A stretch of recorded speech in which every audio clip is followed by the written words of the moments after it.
Thank you, Will. Thank you, Ollie. Welcome to CELT in Conversation, with a particular focus on ECTs, the most important year of your teaching career. So what I'm going to start by asking is kind of your journey into teaching. I think it's really nice for trainees, particularly looking to kind of embark in the career, to know how you started, what route you took into teaching, because it's a complex world. And to just kind of share where you started and maybe a bit about your reasons for becoming a teacher as well. Be really nice to know. So do you want to start, Will? Yeah, go for it. My entry into teaching, I went to university to study languages, and at that point I did that because it was just what I was good at school, and it felt like the right thing to do. And then when I left university, I didn't really know what I was going to do, and teaching was kind of something that I knew would be an option down the road, but wasn't anything I was looking to get into straight away. And then actually, during COVID, I actually randomly had just a job kind of land in my lap that was working at a PRU. A facility that's not for... Pupil referral unit. Yeah, that's the one. And I actually just really enjoyed it. And I think at that point, that was that final... What do you like about it? So working with really disadvantaged children and supporting them with day-to-day life, because it wasn't so much academic what we were doing. It wasn't a lot of teaching going on. It was a lot of just support and more like out in society, those kind of things. But when it then did come down to the academic, there was one boy that I managed to actually get through a full season of GCSEs, which I think was a really big moment for me. With languages as well? Not languages there, unfortunately. That was just maths, English, science. But once that had happened, I think once I'd got him through that, I just felt like, okay, I'm ready now. That was then the moment where I decided to apply for my teacher training, and that's where we met. It was where we met, and I met Ollie in my second placement. So I was really lucky because my first placement was actually the school I went to. How was that?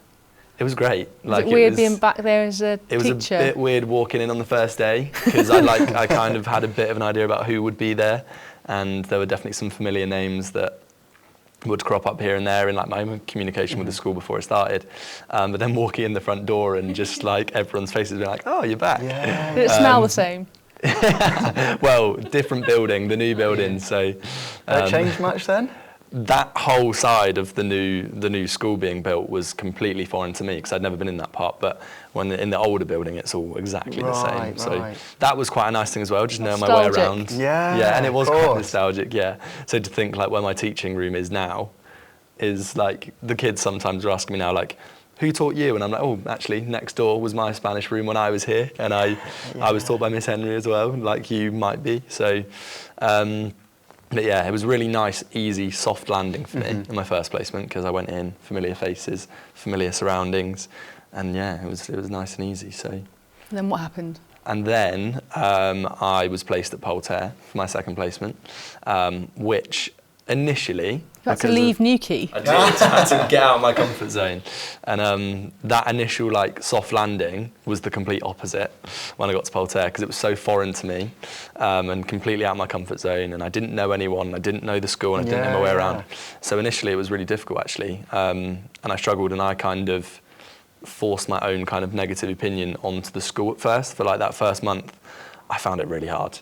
It's good that you recognise that though. It was a you problem. It was definitely a me problem. When I do reflect on it, yourself, coming in, checking in on me when I was there, other ECTs and other staff members were always there to support. It was definitely me making the problem, not the school. And if anything, the more time I spent there, I love that school now. Yeah. And it's just unfamiliar surroundings, isn't it? Totally different for you that you hadn't experienced before, exactly. Isn't it? So always going to take time. It was all very foreign, but that time that it did take was really valuable because I did really enjoy my time there. The whole thing, if I reflect back, I did really enjoy it. Yeah. So and I guess to wrap that up, for me, I was really lucky. I had my interview with Tretheris, which was my first placement school, in the first 2 months of starting my training. So I didn't feel particularly ready for an interview at that point. I'd only taught a handful of full lessons at that point. But getting offered the job that early just made the rest of the year quite, I guess, I mean, not easy in any way, but it made it less daunting. Certain. Certain, I guess. Yeah. So it was nice to have that already locked in so early. And then, my start at Ceteris since September has been great. I mean, it's the same as my start of my training. I feel really comfortable there. I enjoy working in my own community, like supporting kids that I know are going to have a similar like upbringing to me, and I'm really enjoying it. I like that.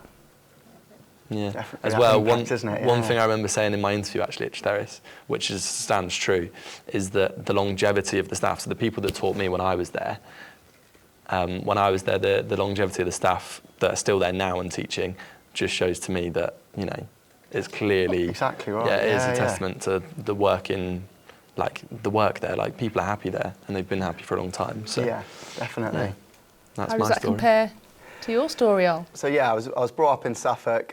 Absolutely loved my sport. Was sport crazy. Did kind of did all the clubs and fixtures for school.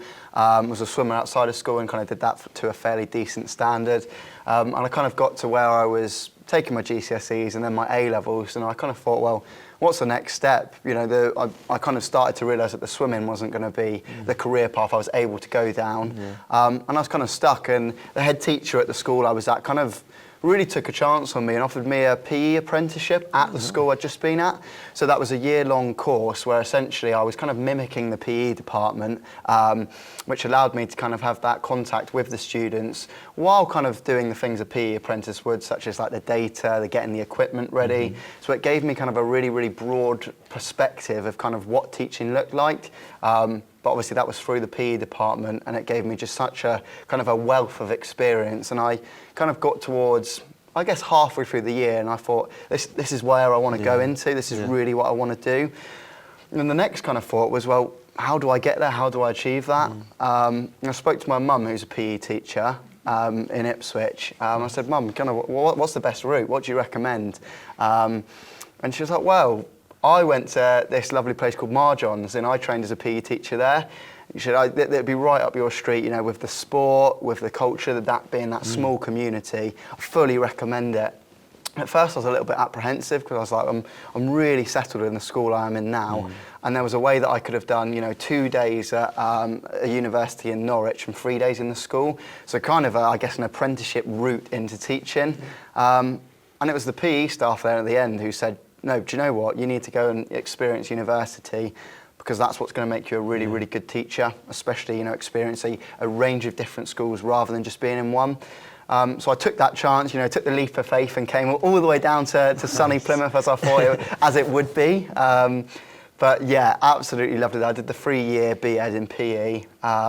Got the chance to experience a range of different schools, and it wasn't until my third and final year that I managed to get a placement school in CELT, and that was Polter.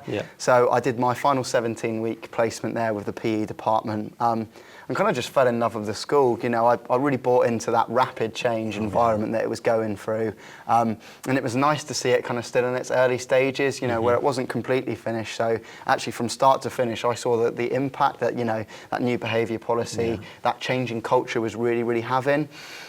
And it was tricky because I knew there wasn't going to be a PE job there at the end, but I really did just love the ethos and, the culture of the school.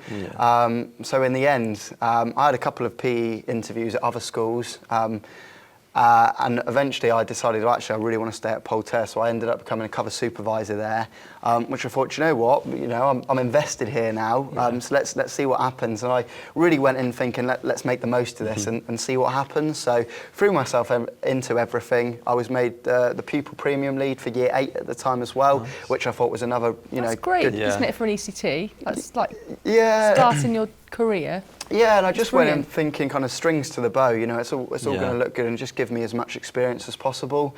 So I kind of got just before Christmas, and I got offered to teach history full time, which was, a real nice thing to be asked to do, considering I'd never really taught history before. I'd done it at A level and GCSE, and I was really passionate about it, but never really looked into that route.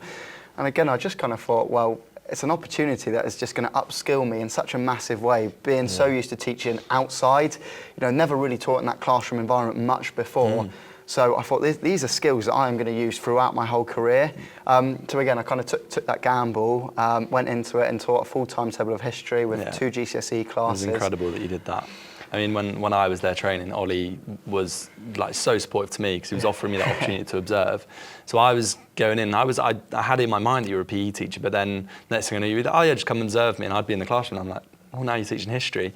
And the way that you did it, like your subject knowledge from there, like there was, from my opinion, watching, you weren't a PE teacher, you were a fully fledged history teacher. So it was so impressive to me. I appreciate that. Thank you very much. And it was one of those things, the support from the department and you know, Polter and CELT with that was phenomenal in terms of upskilling me. So that was able to teach that, which was superb. But yeah, then kind of started to think it was just till the end of the year, you know, what's the next step really for me? And it just so happened that a PE job came up, so I went to kind of interview for that, and was given the chance to take on PE full time this year. So it's been lovely to get back to kind of the subject I'm really passionate about. Natural habitat. Sure. Yeah, exactly, and it does feel that natural habitat back outside teaching, but I love the history, and it's given me so many different skills, and I'm teaching kind of BTEC Sport and BTEC Health and Social Care this year, so the skills that I've learnt from being in the classroom have transferred so nicely. And when I first started, I almost felt stronger teaching in the classroom than outside. You know? And it's taken a little bit of time to kind of get back into things, because a year out of teaching PE fully, a little bit rusty, we might say. But yeah, I'm absolutely loving it, and you know, the school was really invested in me. You know, it didn't have to give me those opportunities, and that's the reason that I'm kind of at the stage I am now, is because they saw something in me and have you know, given me those chances, and that's where we're at now, really. So that brings us nicely into your ECT year. So reflecting on your progress kind of so far, what do you think has been the main source of support? Well, I mean, my department's incredible in terms of supporting me, and actually the whole school really. So when through my training year, I think I was a little bit nervous about my subject knowledge. Like I think I kind of thought to myself, like, okay, I've done my degree in French and Spanish. French? Both French and French Spanish. and Spanish, okay. Yeah. And I'd done my degree in that, and I was super confident. I was more confident in French because I'd spent a bit of time living there, and I actually did a bit of teaching there as well. But that was just during my uni time, and kind of just TAing, but really good experience nonetheless. But because I spent that year in France, I didn't have the same confidence in my Spanish. Yeah. So I was a little bit unconfident. And even in the training year, actually, when I went to Polter, because they knew that already, they set up for me that I would only teach Spanish throughout my whole time at Polter. So I was just a Spanish teacher there, so that really helped to already bring up that subject knowledge. And then with that in mind, again, when I got to Tretheris and started my ECT year, they've already offered me I've already been on 2 trips abroad to Spain. Really? Which has been really good. That's what you want to teach, that is what I mean, yeah. I'll jump across, Which is got great. a bit of spare time to teach me, yeah. So yeah, it's been brilliant, like that side of things to support my subject knowledge, and my mentor's brilliant at kind of driving me on and pushing me to now try and like start planning my own kind of things like that. So we were talking recently about how I could maybe start setting up my own French exchange alongside the Spanish exchange that we've already got going, which is cool with the connections I've got in France. But yeah, no, the support from my department is it's incredible. They're always there to check in, they're always there to offer advice. It's brilliant. And across the rest of the school, yourself, Hayley, as well. And I feel really supported this week actually by SLT. We've just had Ofsted in, and my first experience of that morning, when I was having a bit of a panic, like I don't really know what's going to happen today.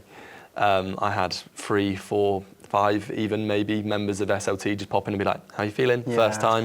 Like, are you okay? And when I was like, I am actually a bit nervous, which isn't like, I never really feel nervous about teaching, but that day it felt like the pressure was on, obviously. And they were really reassuring to be like, you've got nothing to worry about. Just do what you always do and you'll be fine. And that's exactly what I did in the end, and got really good feedback. So yeah, everyone around me, I feel, is very supportive, and it's a good community to be in. Like everyone wants to help each other. No teacher wants to see another teacher finding it hard or struggling, and they're always there to give advice. So yeah. So your mentor, is that someone from within the languages department? Or yes. Is it? Yeah. So Roxy, my mentor, is brilliant. We had our meeting this morning, and we did a bit of deliberate practice. Excellent. With my whiteboard, my Good. Excellent, yeah. Getting it sharper. It was a bit sharper. It was good, and then I went and I used that in my year 10s afterwards, and it was very good. And she had loads of ideas of how I could straight away embed that into my lesson today, and it worked brilliantly. So, and I went into her straight away, and I was like, worked a dream. So it's nice. And that's why it's great, because you've got that instant feedback, and then you can make progress quicker. Yeah. Nice. What about you, or what's been your main source of support? Yeah, I mean, kind of like I talked about previously, there's just been such a wealth of support at Polter. I think kind of the real big source of support that I've kind of maybe not spoken about yet is actually my ECT mentor, Jem, PE trained, but it's kind of had a huge amount of roles within the school, you know, up to deputy head, safeguarding lead. So it's just got such a wealth of knowledge. And she was my mentor while I was on placement there. So it's kind of a relationship that's developed, you know, over 2.5, 3 years now. And she probably knows me better than, you know, anyone else at the school now. And I just know that I can always rely on her for that support. We have regular meetings. So obviously last year and first year being an ECT, we had a mentor meeting every single week, which was superb. And through that, she gave me opportunities to, you know, go and observe other staff, and she was going to, you know, talk me through why it was really good practice, how that could apply. Although I didn't like it at the time, she kind of got me to stand up in front of her as if I was teaching a class, and that deliberate practice, which I hated at the time, but it really did have a massive impact. And just those regular check-ins, you know, coming into lessons for 5-10 minutes to focus on things that we arranged. And it was the way in which she did it in terms of, we had that conversation before, right, would you like some feedback, you know, live during the lesson to make it? Would you like it after? Just that real care in terms of, well, we want to put your teaching first, but what's the best way to do it, which has been superb. I think the ECT programme at Polter is superb as well. You know, Emma Owen does a really, really good job in terms of regular meetings. Lots of check-ins, so, you know, in on Tuesday, giving up her time just to come and support. And just, you pick up those little, you know, nuggets of knowledge that you really are vital, and just always willing to kind of give up time there. One thing that's different from last year that I found really useful is our ECT seminars are now subject specific. So obviously last year they were more generic, which at times it was tricky, I guess, to relate to PE. Whereas this year we're in with a whole bunch of PE teachers led by a PE teacher. Oh, nice. So first things first is like the networking side of things. There's always breakout rooms being used. So actually kind of just getting to know and talking to others who are in exactly the same position as you, and gaining their knowledge and gaining their experience is superb. But also just that relevance to PE in terms of talking about the literature, you know, but how is it specific to PE? And that's what we're really picking up now, which I found really, really useful. So nice. Great support. So what's next for you two?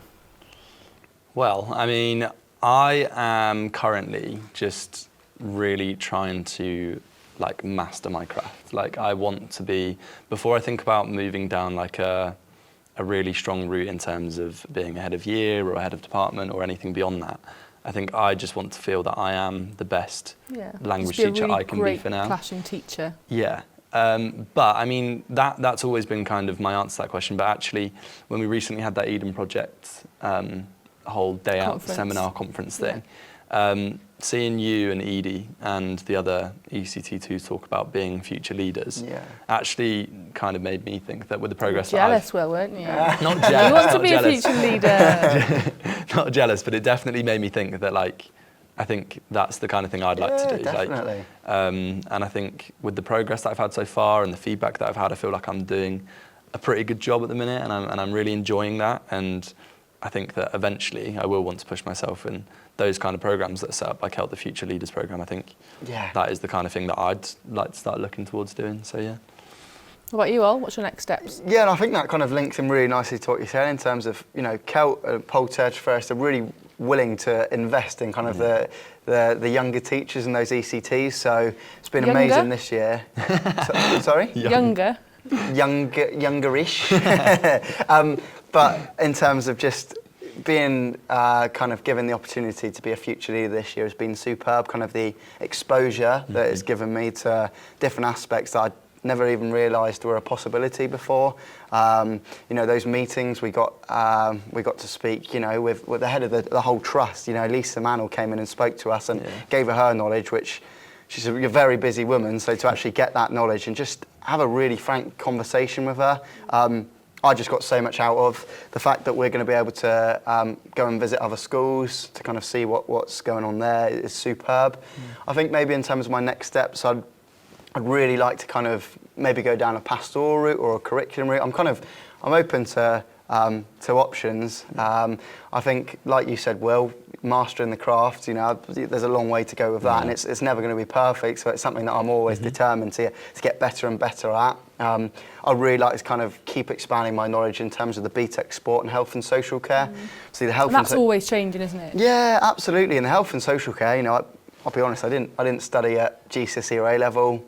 Never thought I'd be teaching it. So that is a new skill that I'm having to kind of learn myself this year before even teaching it. Yeah. So that's something that I really want to hone in on. You know, expand my knowledge, because I want to do the kids justice and give them that knowledge to succeed. Do you think it's best being an ECT in a trust? Yeah, I think so. I think that the connections that we've made, I mean, I feel that I've had like the perfect route into where I am now. Like being trained at 2 CELT schools, I already have those connections. So whenever we have those kind of ECT meetups and there's always familiar faces, it just makes everything a bit easier. And I think the options that we've got to go to the other schools in our trust and to observe there, or to go and just share ideas there, like, I think that's much better. I think as well, within my department now, we're all kind of trying to focus across the trust down the same route. So we're changing exam board to meet them, and then we're all going to be able to share resources. Makes sense, doesn't it? Which is great. Like, I've taken some of the resources from Polterre and brought them into Tretheris, and we play a game called Din Don, which has absolutely shaken up the Tretheris MFL I've heard about department. This. Yeah. What's that then? What's that? Honestly, it's just Beck at Polterre. When I was observing at the start of my training at Polterre, I was just there watching. And it's the most engaging language vocabulary. It sounds so boring to find vocabulary in Spanish or French, but it just gets them. Like, my year 10s today were just on it because of Din Don. I was doing a task and I was like, right guys, you need to decide whether their opinion's positive, negative, or a mixture of the both. Like, what do you think? Off you go. And the room was just silent and they all looked bored. And I was like, well, this isn't very engaging. Let's do Din Don with it instead. And immediately the lesson just flipped and it was so much more engaging. They were able to find the answers quicker. It was just brilliant. And engage their competitiveness. Yeah, that was it. That was what Roxy told me. So, bringing that over from Polterre, like sharing those resources is brilliant. What do you wish you knew back then when you first started that you now know? So if you were to tell your not future self, but your past self. Is that right? Yeah. What would you tell yourself? I think teaching is a roller coaster, isn't it? And I think you go in, and my mum always said, you know, teaching's the best job in the world, but not every day is going to be perfect. And at first I was thinking, well, if you're a good enough teacher, it's going to be absolutely fine every day, isn't it? But she was absolutely right in terms of some days you come out and it's the high, isn't it? You know, you've had the best day, everything's gone brilliantly well, kids have got engaged, they've really got it. And some days, you know, and up to no fault of your own sometimes, you come out and you think, oh my goodness, that was quite the day. So it is a roller coaster, but actually it is the best job in the world, and it's the most rewarding job, I'd say, in terms of seeing those students make that progress, changing their lives, you know, that impact, I think massively, but just kind of understanding that actually it is, you know, it's not going to be the easiest journey you're ever going to have, and it's a challenge, but it's such a rewarding challenge, I think. So true. Like, take it day by day. Every day's different. Just keep going, because you do have days where you're like, what was the point in me being in that room today? Have I taught anything? Like, but then you get those little nuggets of they do know, and that's so rewarding. Like, when you go for a task and you're like, I'm going to give this a go. Are they going to get it straight away? And they surprise you and they drop these like amazing moments of knowledge, and you're like, you got that from me. That's not from anywhere else. And it is really rewarding when you have those moments. But sometimes it's difficult, like you said, but you've just got to push through. And it is a full roller coaster. Yeah. day by day, Definitely. for sure, take it day by And day. that leads me perfectly into your most proudest moments as ECTs. Proudest moments. Have a think. Yeah, Yeah. it's a tricky one, yeah. Was it my feedback? Yeah, of course, yeah. Yeah, I think probably from mine, I think maybe given that opportunity to go from history to PE and then to a future leader, I think kind of the school recognising that the hard work was paying off and that they saw something actually that showed me that, oh, do you know what, I am having an impact and I am making a difference to these students' lives. It's really stuck with me, and it's kind of motivated me even more to say, do you know what, if I just keep working really hard, even if it's, you know, impacting one student at a time, well, that's one student who's going to have a better outcome as a result of it. Yeah. So the pride comes from actually making a difference to those students. Definitely. That's really well answered. That's really good. Thank you. Beat that, Will. It's a tough act to follow. I think maybe recency bias is playing a bit of a role here, but with Ofsted happening last week, I think I had no idea what to expect, really. It's such like it carries so much weight when you hear it, and everyone kind of dreads it, and we were anticipating it for weeks and weeks and weeks, and then when it finally happened, it was like, oh God, what happens now? And it was great. We sacked off the training we were supposed to have, and we went straight into, right, this is the plan for tomorrow. We just want to give you all the time you can to get prepared. And everyone comes together, don't they? Yeah, it yeah. really was like that. Like, everyone was there to support, and like Carly Barber just swinging by in the morning, being like, how you feeling? I was like, I don't have enough whiteboard pens. And she was like, here's a box, use them, take them. Yeah. So Team effort, all of that yeah. stuff. And I think just all the feedback I've got from that has felt really good. So I do feel quite proud of myself in the respect that Smashed I just... it. Yeah, well done. Like having Ofsted in my classroom and then meeting Ofsted on behalf of the ECTs the next day. Yeah. It just... all the feedback I've had from that has just been really good. So, yeah. It's a big step, isn't it, in the first year, isn't it? to have Smashing it, that- guys. Yeah. Loving it. So my final question to kind of wrap it all up is, what advice would you give a trainee who is at placement now and needs to get September ready?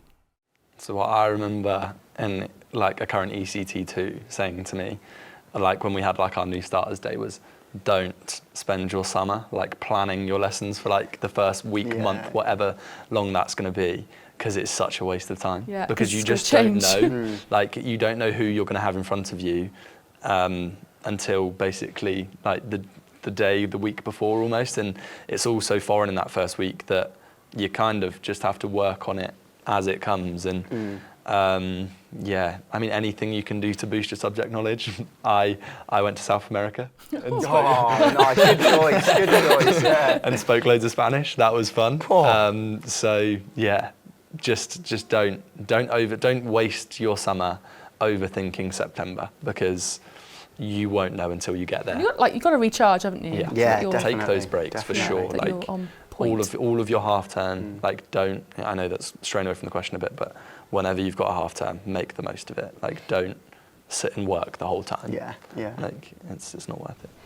What are you all? I reckon for me, that was really useful is once I knew I was going to kind of pass, you know, the qualification and I got my Was there QTS. doubts? Yeah, well, you know, at times. But actually, my mentor, the other one, Paul, was like, right, now's the time. Actually, you need to get out and experience as much of the wider aspects of school as possible, because you've been focused on PE. But next year, actually, you're not going to realise, but there is going to be so much other Little kind did of... you know that you'd be teaching history and No, I having didn't know that. But it was just a case of kind of getting out and experience, you know, the pastoral side of things, ready to become a tutor. Because although you are in with a tutor, you know, you're not on your own. You know, you're not leading those tutor sessions. All of the things down to attendance, you know, just those little things is maybe you don't get as much exposure to because you're so focused on increasing that subject knowledge and doing a good job in your teaching. So I think just kind of, for me, throwing yourselves into the wider aspects, you know, offering to go on trips, offering to run clubs, offering to go and do homework club duties, and just actually seeing other people in practice, I think is so useful. And you, again, it broadens your kind of your view on what the day-to-day life of a teacher is, so true. from just being fine-tuned down one narrow route, when actually, even if you're going down that route, you know, once you are on that day one, it is going to be totally different to what you're expecting. Because even though, like, obviously as an ECT, you have like your reduced timetable, and you have your like, what's it called, like your allowance kind of thing. Like you've got your rights as an Yeah. ECT. ECT time. That's it. Yeah, you've got your ECT Statutory time. entitlement. That's it. Your entitlement. That's the word I was looking for. But then, like you still are like you're expected to do everything. Yeah, but you have your entitlement. But in terms of like for me, I don't think I did a single duty on my training year. And then it was straight into week 1. It's you have to be on duty here, here, and here. And I was a bit like, oh, Balancing time, isn't new. it? Yeah. But so all those things, like you say, just dive in, do as much as you can. Yeah, definitely. Take every opportunity, eh? Mm-hmm. Thank you guys. You've been superb and you're doing such a good job that it's been a pleasure to come into your classroom last week, your classroom just yesterday. Well, not classroom. The basketball court, eh? Yeah, it's just such a pleasure. So thank you so much for your time today. Hopefully it'll help reassure trainees that are ECTs next year. And thanks for being part of CELT in Conversations. Thank you for having us. Yeah, cheers.